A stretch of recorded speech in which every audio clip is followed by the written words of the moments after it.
sala hay personas que están cuidando a los niños, pero no solamente cuidándolos, sino enseñándoles la Biblia, enseñándoles la palabra, principios, ¿vale?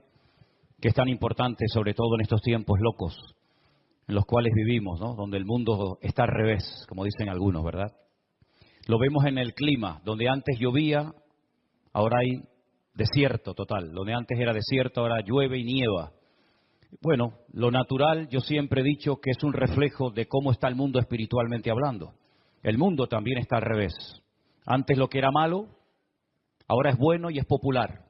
Y como dijo una persona a lo largo de la historia, no todo lo popular siempre es bueno, ni todo lo bueno es popular muchas veces. Nosotros no nos movemos por lo que le agrada a la gente.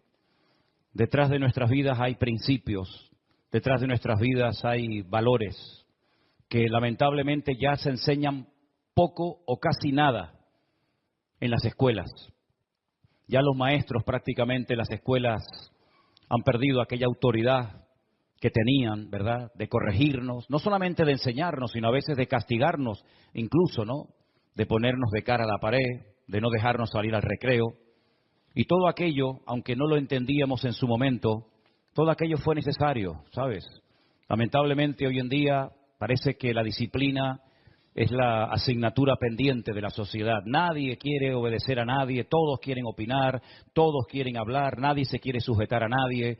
Los hijos ya hoy en día le dicen a los padres lo que tienen que hacer. Cuando los niños pequeños hablan, los mayores se callan. Y podríamos hacer una lista inmensa, ¿verdad?, de cómo la vida ha ido cambiando y cambiando, pero yo creo que en algunos aspectos a peor. Dijo Albert Einstein en una ocasión que cuando la tecnología supera a la humanidad, mal le va al mundo, y lo dijo hace muchísimo tiempo. Imagínense si ese hombre, si ese genio viviera hoy en día, ¿no?, y viera cómo los hijos, los jóvenes, los niños, los nietos muchas veces están dominados por las maquinitas. No tienen comunión, no tienen relación con nadie, no ves a niños jugando en las plazas, en las calles como antaño, ¿verdad?, sino que los ves muchas veces encerrados, no solamente en sus casas, sino incluso encerrados en sí mismos, ¿verdad?, solamente jugando a distancia y pegando tiros por aquí y por allá virtualmente, pero lamentablemente vivimos en un mundo muy complicado, sobre todo para los que tienen niños pequeños hoy en día. Que el Señor os dé sabiduría, ¿eh? Yo, gracias a Dios, ya mis hijas están grandes y bueno, ya son mayores de edad, pero los que tenéis niños pequeños y los tienen que mandar al colegio y meterlos ahí toda una mañana o todo un día, ya podéis orar por vuestros hijos, ¿eh? Porque si ustedes piensan que por traer a los niños un día a la semana a la iglesia, ya los niños están sanados y vacunados en contra de toda la basura que están enseñando en las escuelas y de todo el veneno que intentan forzar y meterle a los niños, pues se equivocan, hermanos. La iglesia simplemente es un refuerzo de los principios, de la moral, de todos aquellos valores que ustedes como padres tienen que inculcarle a sus hijos, pero no solamente con palabras, sino con sus acciones y con sus hechos. Que los hijos vean que sus padres viven lo que dicen creer. Que sus padres se aman y se respetan y que no solamente ponen cara de niño bueno y de religiosos en la iglesia, sino que en la casa se respira una atmósfera no contaminada, no tóxica, sino una atmósfera espiritual donde si se tiene que pedir perdón, se pide perdón. Si se tiene que llorar, se llora. Si se tiene que reír, se ríe. Si tenemos que padecer, padecemos todos. Y de esa manera, la casa no solamente es un lugar donde el niño vive y se le da la ropa y la comida, sino es una escuela, es un taller del alma, ¿verdad? Es un taller donde el niño aprende esos valores que yo sé positivamente que hoy en día no los van a aprender ni en la calle y lamentablemente ni siquiera en muchos colegios, aunque sean de pago, aunque sean incluso colegios de alto nivel. Lamentablemente está de moda la desobediencia, está de moda la anarquía, ¿verdad? Ya no hay valores absolutos, todo vale. Yo me siento un niño de 5 años y, bueno, me tienen que entender que yo me siento como un niño de 5 años. El otro se siente como una mujer en un cuerpo de hombre, un hombre en un cuerpo de mujer, y el otro se siente gallina, y el otro se siente pollo, y el otro se siente lo que sea. Entonces, vivimos en un mundo que uno dice, o yo soy un bicho raro que no encajo en ninguna parte, o algo ha pasado que nos hemos dejado arrastrar por la corriente y no hemos sido capaces, ya no digo de mantenernos, sino de nadar en contra de esa corriente que viene cada vez con más fuerza y con más ímpetu, sobre todo contra las familias de todo tipo, ¿no? Así que el Señor nos ayude y orad para que Dios os dé mucha sabiduría para criar a vuestros hijos en el temor de Dios. Amén, hermanos. Bueno, damos la bienvenida a todos los que suelen congregarse en este lugar, los que están siguiendo este culto en directo por las redes, los que están por primera vez. Nos alegra mucho ver a Domingo otra vez, este gran amigo y hermano nuestro en Cristo, Canarión. Enhorabuena, enhorabuena. Un aplauso a los canariones. Y viene en esta ocasión acompañado por Adriana, por su esposa, a la cual también le damos un aplauso de mucho cariño. Estamos muy contentos de que estés con nosotros en esta tarde. Dios te bendiga mucho. De verdad, Dios os bendiga grandemente. Creo que la fotografía que ponían cuando se anunciaba el bautismo, creo que era el bautismo de... se me fue el nombre. ¿Quién es esa chica? Esa es tu hija, ¿no? ¿Cómo se llama? Nadie se acuerda. ¿Betania? ¿No es Betania? ¿No es Betania esa? ¿Ah, no? He bautizado a tanta gente que ya no sé ni de quién se trata. Eso creo que fue en Toledo, ¿no? Ah, bueno, está bien. Ya no me cae más cosas en el disco duro. Ya me empieza a patinar el disco duro. No tengo que resetearme y hacerme con otro disco duro. Vamos a orar un momentito, amados hermanos, y vamos a escuchar la palabra atentamente. Hoy voy a hacer algo que no he hecho en estos últimos 3 años. Lo tengo aquí. Ahora estoy poniendo los dientes largos, ¿no? Digo, ¿qué irá a hacer este hombre esta tarde, no? Señor, te damos muchas gracias por esta oportunidad nueva, este privilegio de poder estar aquí juntos, como hemos leído esta tarde en armonía. Te pedimos, Señor, que todo lo que oigamos y aprendamos en el día de hoy sea de bendición para nuestras vidas y que tú nos ayudes a madurar, a crecer, a desarrollarnos bíblicamente para poder hacer las cosas en la vida, como dice tu palabra, Señor, decentemente y con orden, sin cometer errores, sin tropezar y caer constantemente para aprender algo, sino que hagamos caso y prestemos atención a la palabra que tú nos has regalado, Señor, tu Santa Biblia. En el nombre bendito de Jesús. Amén y amén. Durante los días del confinamiento, en marzo del 2020, parece mentira, ¿no?, que ya haya pasado 3 años y parece que fue ayer, comenzamos a recibir muchísimas llamadas y correos de todas partes del mundo, haciendo todo tipo de preguntas y comentarios y preguntándonos muchas cosas de la Biblia. Pero en aquellos días, sobre todo en aquellos días, aunque todavía de vez en cuando hay alguna persona que va en esta línea, pero sobre todo en aquellos días se ponía en contacto con nosotros mucha gente que según nos contaban, estaban en un lugar donde no se estaba enseñando lo que se llama la sana doctrina, una palabra bíblica cristocéntrica, pero ahí estaban, lo estaban pasando mal, sabían que no se estaban haciendo las cosas decentemente y con orden, pero ahí estaban, sufriendo, llorando, pasándolo mal, y nos contaban de Perú, de México, de Argentina, de Estados Unidos, de todas partes del mundo. La gente nos decía, en mi iglesia se está enseñando esto, se está practicando esto otro, ¿usted qué opina? ¿Qué dice la Biblia? En fin, fueron unos días de verdad muy intensos, tratando de ayudar a tanta gente confundida, que andaba en la ignorancia a pesar de que eran cristianos de años. Y en aquellos días me dio por escribir cosas. Yo me venían pensamientos y escribía. No suelo hacer eso, generalmente lo recuerdo, pero en aquellos días comencé a escribir. Y estos apuntes que yo tomé, que hoy los pasé a máquina, estaban con mi letra arameo hebraica, ¿no?, que a veces no la sé ni leer yo. La pasé bien escrita hoy a máquina, digamos, con el ordenador. Y estas cosas yo las escribí en marzo del 2020, en pleno confinamiento. ¿Por qué no salen algunas personas de lugares donde no están siendo ministrados sanamente, correctamente. Y yo decía, tu punto número 1, el miedo, por miedo. El miedo condiciona nuestra conducta y sin lugar a dudas nos impide tomar sabias decisiones. En aquellos días se ponían en contacto conmigo personas que se quejaban, que lo estaban pasando mal, pero que no se atrevían a salir de ese lugar donde estaban siendo mal adoctrinados. ¿Creen esas personas, o alguien les ha hecho creer, que si se van, todo les va a ir mal? Porque les han metido en la cabeza que no hay más allá de su iglesia local o de su denominación o del ambiente religioso en el que se han criado. Les han dicho que todos están equivocados menos ellos y que si se van serán unos rebeldes que no quieren someterse y por eso se van.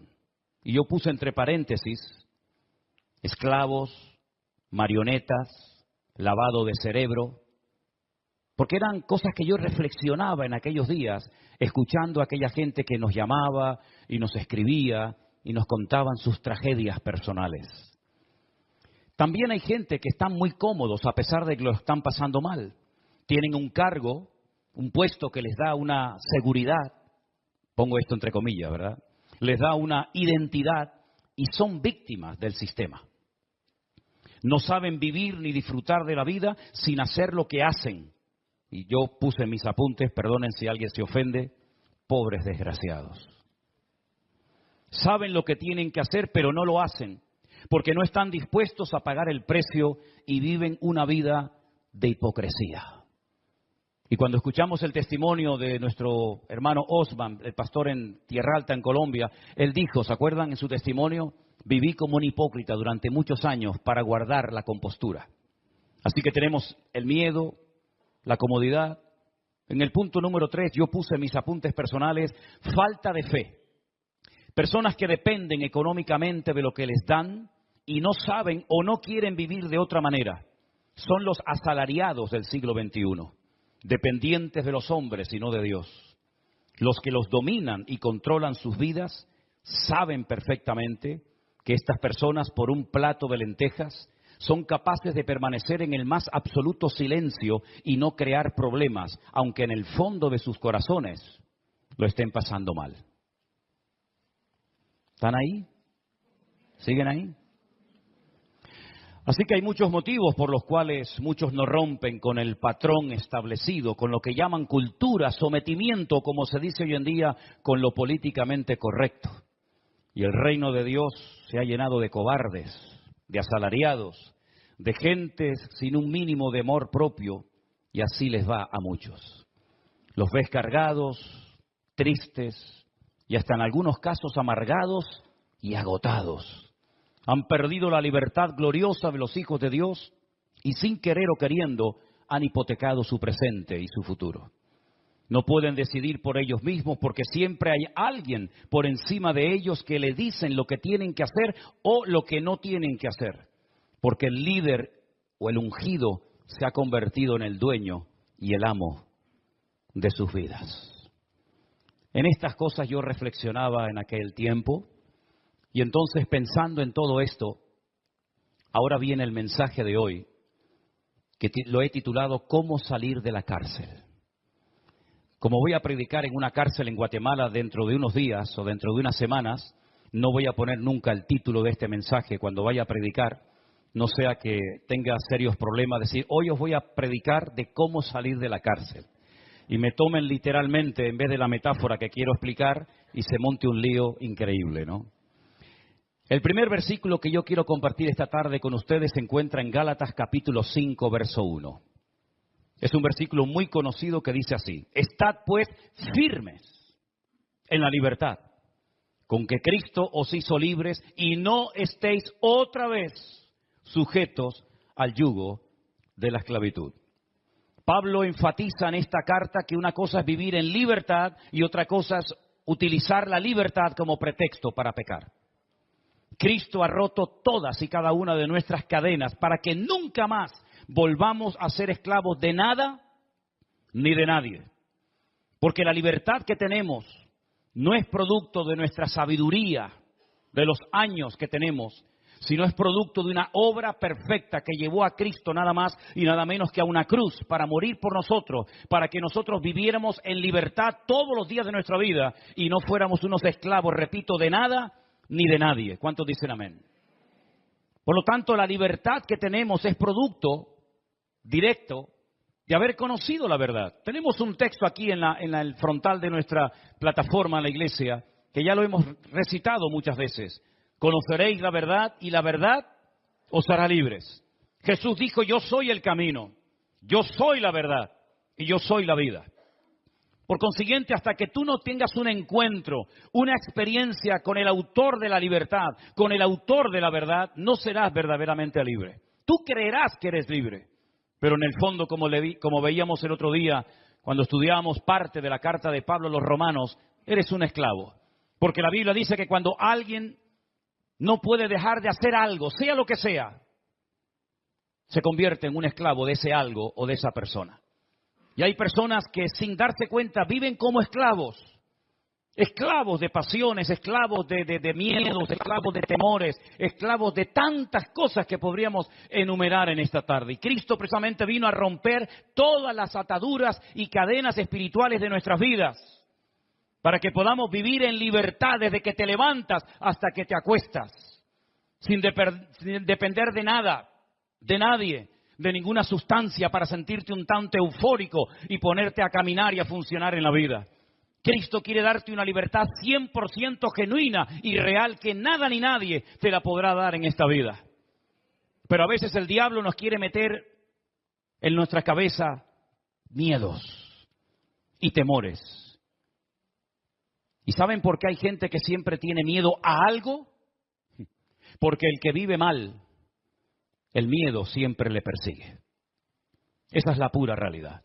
Si tú no estás alineado 100% con Dios, si tú no vives, como oíamos hace poco un mensaje, en santidad, en orden, en obediencia, sometido a Dios y a su palabra, y no vives bien moralmente, espiritualmente hablando, el miedo siempre te perseguirá a donde quiera que vayas.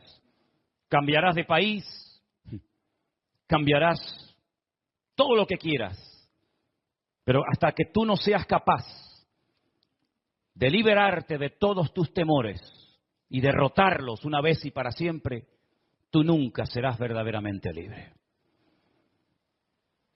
Si hay temores en tu vida, y tú sabrás si los hay o no, tú no serás verdaderamente libre. Porque el temor esclaviza a la gente. El temor ciega a las personas. El temor te impide tomar sabias decisiones en la vida.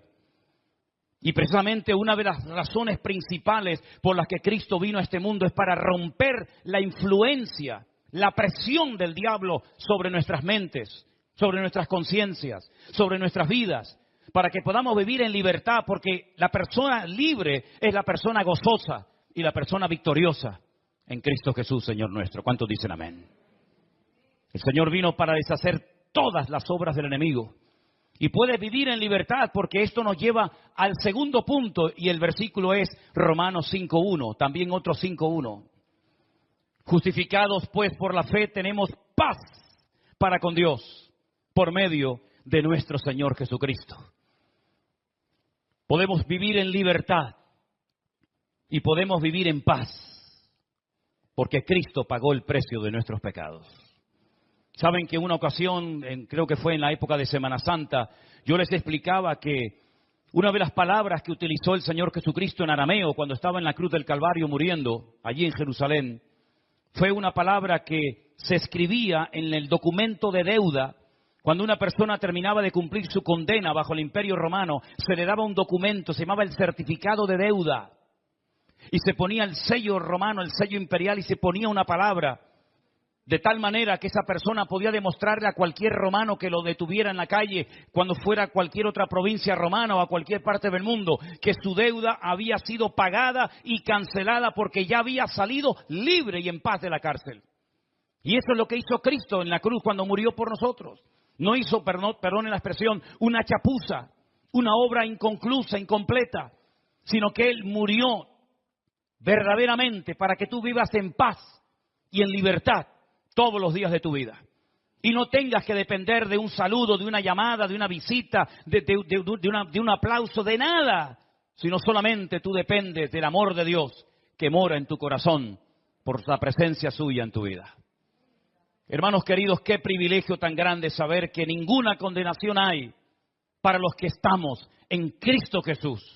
Los que no andamos conforme a la carne, sino conforme al Espíritu. Es importante que tú luches con tus temores, con tus traumas y con tus complejos, porque hasta que tú, repito, no venzas todo lo que a título personal te ha dominado y condicionado durante toda tu vida, tú no serás una persona de paz, tú no serás una persona de libertad, sino serás un esclavo más del sistema, un esclavo más de algo o de alguien que no terminas de superar.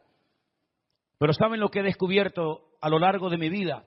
Si he aprendido algo, es que para cambiar, uno tiene que desear cambiar. ¿Lo entendiste?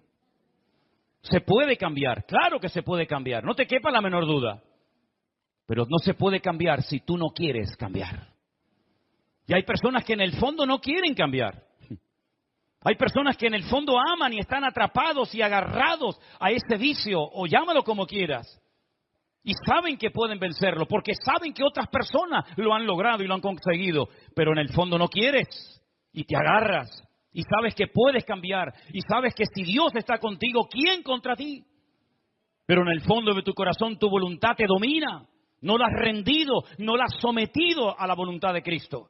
Y por lo tanto eres un esclavo de ti mismo, que es la peor esclavitud que existe, porque es la que menos se da cuenta la gente que posee. La esclavitud de uno mismo. La Biblia dice que podemos vivir en libertad. La Biblia dice que podemos vivir en paz.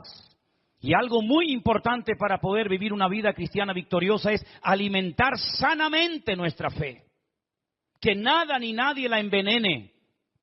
Y por eso quiero llevarles a un pasaje muy bonito que aparece en el Evangelio de Marcos.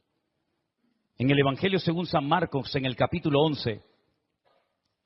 El Señor Jesucristo había hecho un milagro con un árbol, con una higuera. Y los discípulos se quedan asombrados cuando ven que la higuera se ha secado de arriba abajo. Y entonces el Señor se les queda mirando y aprovecha la ocasión para decirles, tened fe en Dios. Marcos 11, 22. Tened fe en Dios. Porque de cierto os digo que cualquiera que dijere a este monte, quítate y échate en el mar, y no dudare en su corazón, sino que creyere, será hecho lo que dice, y lo que diga le será hecho. Por tanto, os digo que todo lo que pidiereis en oración, creed que lo recibiréis y os vendrá. Y cuando estéis orando, escucha bien esto, cuando estés orando, perdonad. Perdonad. Si tenéis algo contra alguno, para que también vuestro Padre Celestial que está en los cielos os perdone a vosotros vuestras ofensas. Porque si no perdonáis,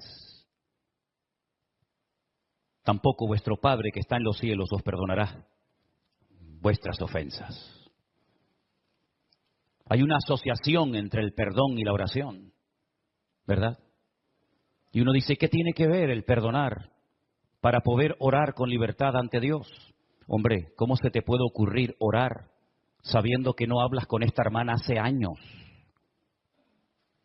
¿Cómo te atreves a orar y pedir que Dios te use y te bendiga cuando esquivas el encontrarte con esta persona en el pasillo de la iglesia, o en la calle, o en el supermercado, o en el colegio, o a donde vayas? ¿Qué cristianismo te estás inventando tú? ¿Crees que así funciona esto? Te equivocas. Esto no funciona así. Aquí hay reglas fijas, reglas que no varían con el paso del tiempo, reglas que tuvieron que oír y practicar todas las generaciones de hermanos que nos han precedido en el pasado. Si estás orando y te acuerdas que tienes algo contra alguien, perdónalo. Porque si no lo haces, yo tampoco te voy a perdonar a ti. Es algo recíproco. Tú lo que haces es lo que vas a recibir. ¿Qué es lo que cosechamos en la vida? Lo que hemos sembrado. Y el que siembra generosamente, generosamente cosechará. Mas el que siembra corrupción, el que siembra para su propia vida y para su propia carne y su propio ego, de la carne segará corrupción y muerte. Por eso, mis queridos hermanos, no solamente tenemos que mantener nuestra libertad y no perderla por nada ni por nadie, y no perder nuestra paz por nada ni por nadie, sino alimentar adecuadamente nuestra fe. Y la pregunta obvia es, ¿y cómo puedo alimentar correctamente mi fe? Con la palabra de Dios. ¿Con qué limpiará el joven su camino? Preguntaba el salmista, dice, con guardar tu palabra y tus mandamientos. En otras palabras, ¿de qué estás llenando tu vida? ¿De vanidades? ¿De tonterías? ¿O estás llenando tu alma y tu fe con la sana y bendita palabra de Dios, que es la que en un momento puntual puede traer fortaleza y ánimo y renuevo y visión y poder a tu vida? Así que si quieres mantenerte en la libertad que Dios te ha dado gratuitamente, y si quieres mantener la paz, sin lugar a dudas vas a tener que comer sanamente para poder tener salud espiritual y mental en tu vida. Porque hay tantas personas últimamente que están mal de la cabeza, y sobre todo jóvenes. Porque hay tantas enfermedades raras y extrañas que parece que antes no existían. Bueno, vayan a Deuteronomio capítulo 28, dice que la consecuencia del pecado muchas veces son enfermedades de todo tipo, incluso enfermedades que no existían en aquella época, que vendrían en los últimos tiempos como consecuencia de la rebeldía y del pecado y de la desobediencia del hombre. Y lo estamos viendo, todos los días lo estamos viendo. Así que, mis queridos hermanos, nosotros somos los responsables principales de nuestra salud espiritual, no el pastor, no la iglesia, no la sociedad. Yo soy el responsable de mi alimento espiritual, de mi fortaleza, de mi integridad, de mi moral, de mis principios, de todo. Yo soy el mayor responsable de mi propia vida, porque nadie se va a cuidar mejor que yo. Amén, hermanos. Así es que se puede cambiar, pero para cambiar uno tiene que querer cambiar y tienes que pelear por tu libertad. Y si alguien viene a robarte tu libertad, o si alguien viene a robarte tu paz, huye, porque huir no es de cobardes, sino de valientes. A veces es mejor una huida a tiempo, ¿verdad? A veces es mejor llevar la afrenta en la cara que la mancha en el alma. Por eso, mis queridos hermanos, qué importante es seleccionar nuestras amistades, los lugares donde vamos a pasar nuestro tiempo, el terreno donde vamos a sembrar de nuestros recursos y talentos y dones, si es que sabemos cuáles son.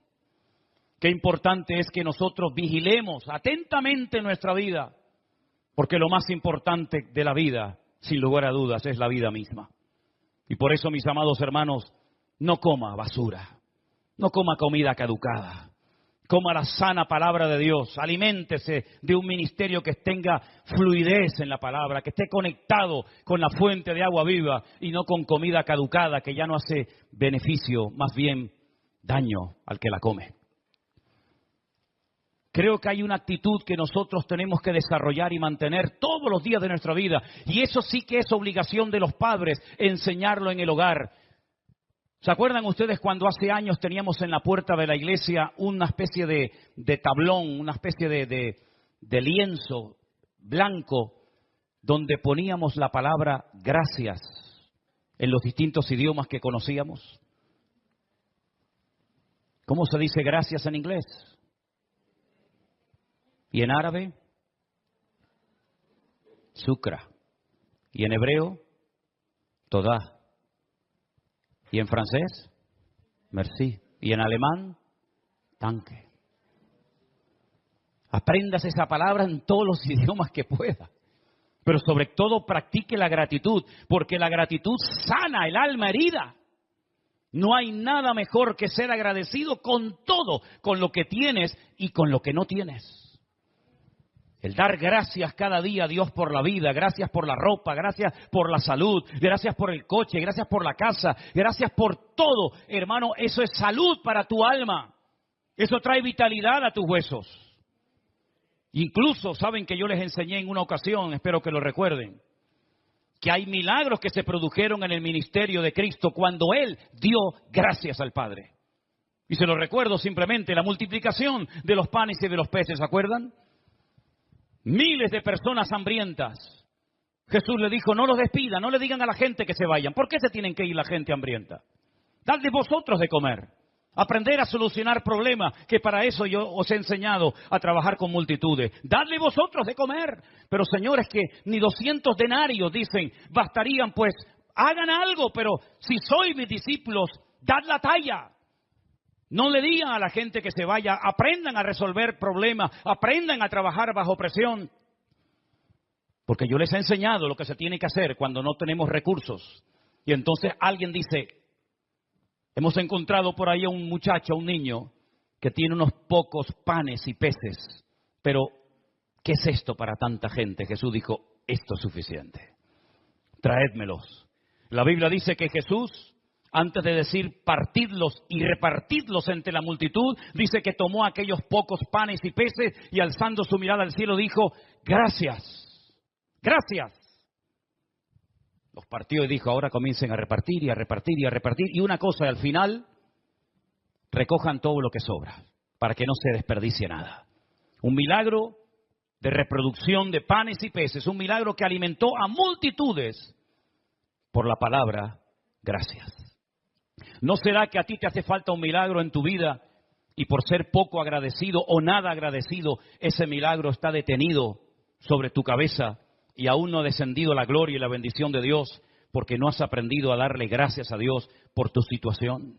Inténtalo, pruébalo. Comienza a dar gracias. En vez de quejarte, en vez de lamentarte, en vez de murmurar, en vez de hacer cosas que no convienen, comienza a dar gracias. A veces cuesta, ya lo sé. Y sé lo que digo. Pero es una disciplina diaria. Aprendamos a dar gracias por todo. Enseñemos a dar gracias. Que la primera palabra que aprendan nuestros niños no sea papá, mamá, tata, tito, toto. Que la primera palabra que aprendan nuestros hijos sea gracias. Amén, hermanos.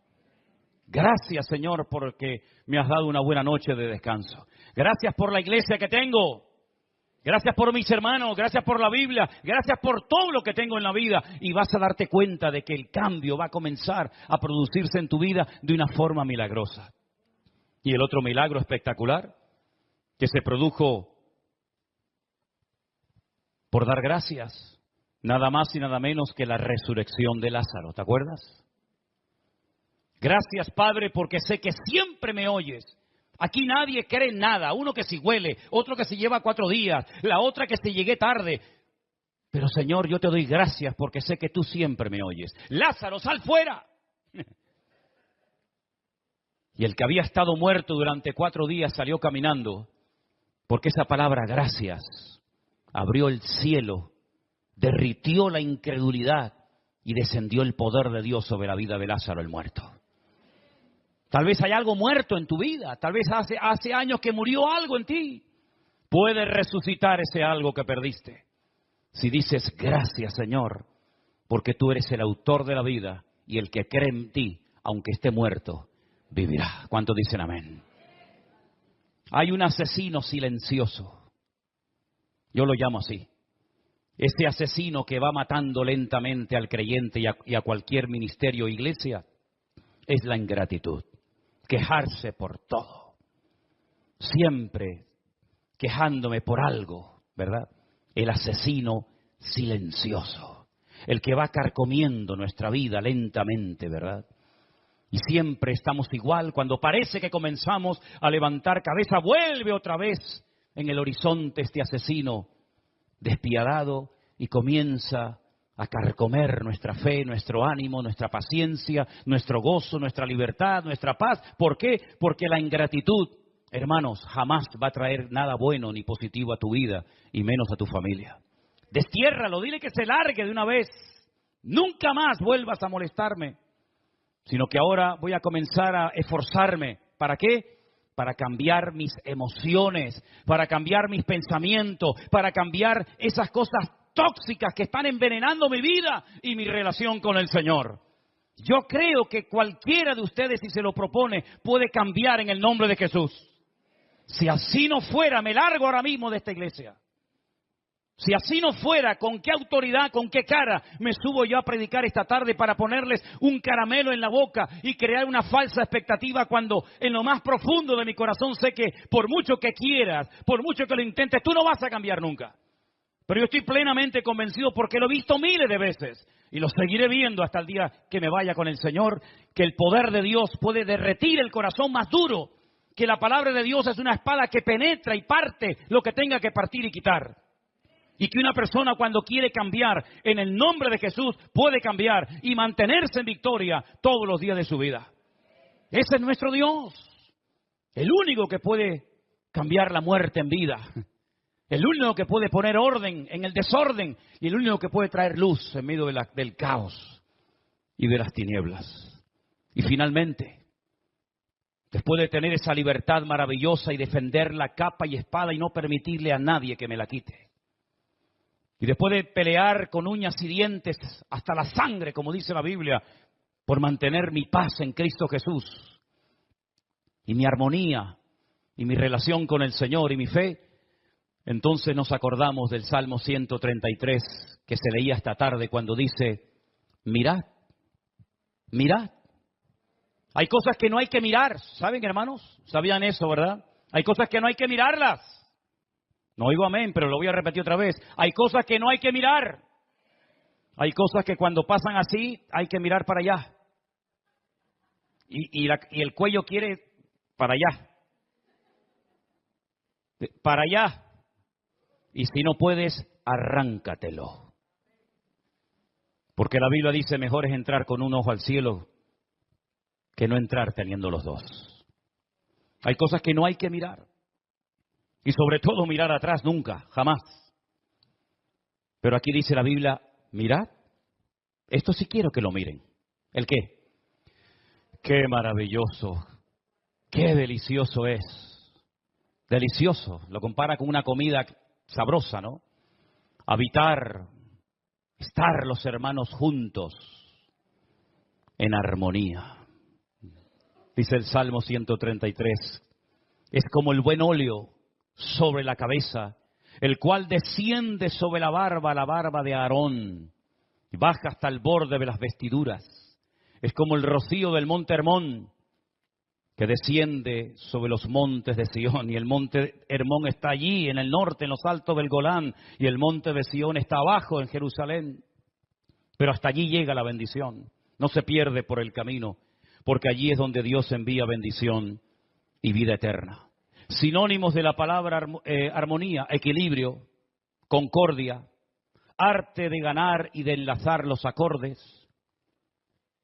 unir diferentes instrumentos musicales con diferentes sonidos, pero de tal manera que suenen bien y que no sea un caos la trompeta, la batería, el saxo, el oboe, el trombón, la tuba, la guitarra, sino que muchos músicos, muchos instrumentos de cuerda, de percusión, de viento, unos pequeños, unos grandes, pero oye, cuando hay una armonía y una buena dirección, aquello es un deleite impresionante, que hasta la fiera más salvaje es capaz de calmarla una buena música. Hasta las gallinas con buena música ponían más huevos y con mala música se morían. Yo les conté cuando vendí un coche a un señor que criaba caracoles en Galicia. Y cuando fui por la tarde a llevarle el coche que yo en aquel momento estaba vendiendo, me llamó muchísimo la atención que tenía un campo lleno de grama, de pasto, de césped enorme, con unas columnas de sonido mucho más grandes que esta, a todo volumen. Allí en pleno campo no había nadie. Y yo le dije, pero ¿para qué pone usted la música a todo volumen? Aquí en el campo, ¿quién le va a oír? Dice, los caracoles. Digo, sí, dice, los caracoles. Me dijo, está demostrado que cuando la música golpea en el caparazón del caracol, salen, se ponen como contentos y empiezan a comer, a comer. ¿Sabe que cuando uno está contento o triste no para de comer? Hay gente que cuando están con angustia, comen, y cuando están alegres, comen. El caso es que algunos no paran de comer, porque pasan de la alegría al desánimo en 10 minutos, ¿no? Pero sea como sea, los caracoles oían la música, se ponían contentos y comen, y comen, y comen. Y le digo, ¿y? Dice, así cuando los peso para venderlos pesan más y me da más dinero.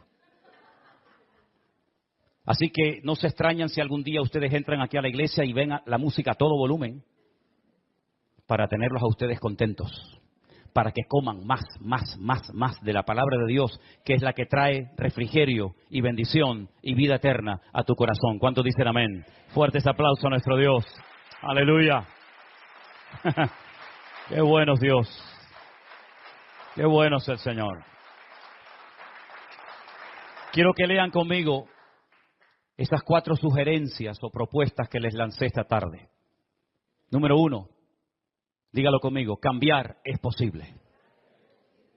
Más fuerte, cambiar es posible. Hay gente que hasta sin Dios, fíjense lo que les digo. Yo he conocido muchachos que no creen en Dios, que tuvieron muchos problemas durante años con la droga o con el alcohol y que se propusieron cambiar y cambiaron y lo dejaron sin ser cristianos. ¿Cuánto más? Teniendo a Cristo en nuestros corazones, podremos cambiar. Pero tienes que estar harto de esa situación de opresión, de amargura, en la cual a veces has vivido o tal vez estás en esta tarde. Tienes que llegar al punto de hartarte y decir, no aguanto más. No quiero seguir siendo así. Estoy harta de decir sí y después, por lo que sea, no. Estoy harta de comprometerme y luego no cumplir con las promesas que le he hecho al Señor o a un hermano o a quien sea. Llegar a un punto de hacerte la guerra y decir, no voy a seguir siendo así. Estoy cansado de siempre estar desanimado, de siempre estar mosqueado, de siempre estar como la veleta un día arriba. Tienes que llegar a un punto de decir, no aguanto más, se acabó. Yo quiero cambiar y voy a cambiar en el nombre de Jesús.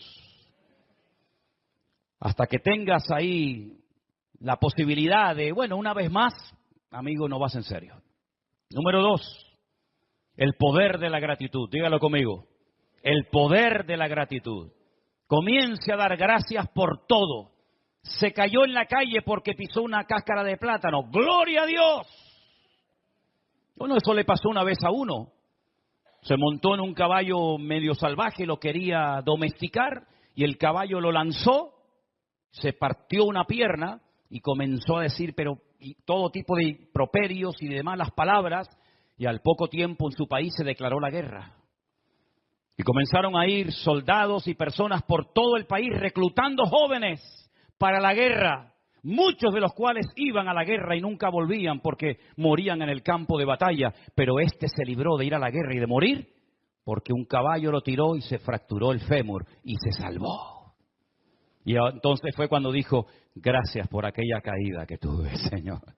Porque si no me hubiera partido la pierna, sabe Dios, si yo hubiera sido otro soldado muerto en el campo de batalla.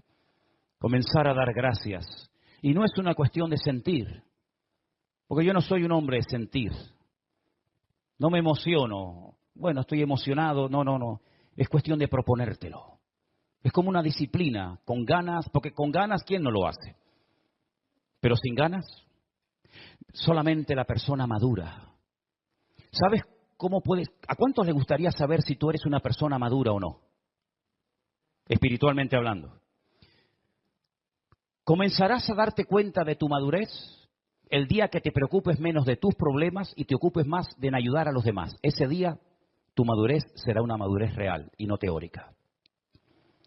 Cuando tus problemas ya no te preocupen tanto, sino que tu objetivo sea bendecir a Dios y ayudar al mayor número posible de personas, ese día habrás comenzado a descubrir el secreto de la madurez en Cristo.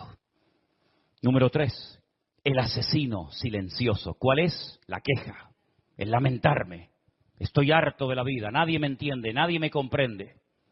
Si yo tuviera otra mujer, si yo tuviera otro hombre, si me hubieran salido otros hijos, si yo hubiera sido más alto, si yo hubiera sido más bajo, si yo hubiera nacido en Estados Unidos, si yo hubiera nacido en Japón, si yo hubiera, olvídate de eso hubiera. No, hermano, no vivas de sueños. La realidad tuya es que es aquí ahora donde tienes que pelear la buena batalla y dedicar tu vida a cambiar tu corazón para la gloria del Señor. Y finalmente, emociones tóxicas. ¿Qué son emociones tóxicas? Bueno, a veces emociones tóxicas son hábitos y costumbres, estilos de vida que tenemos que nos dañan aquí en la cabeza, nos dañan, nos perjudican.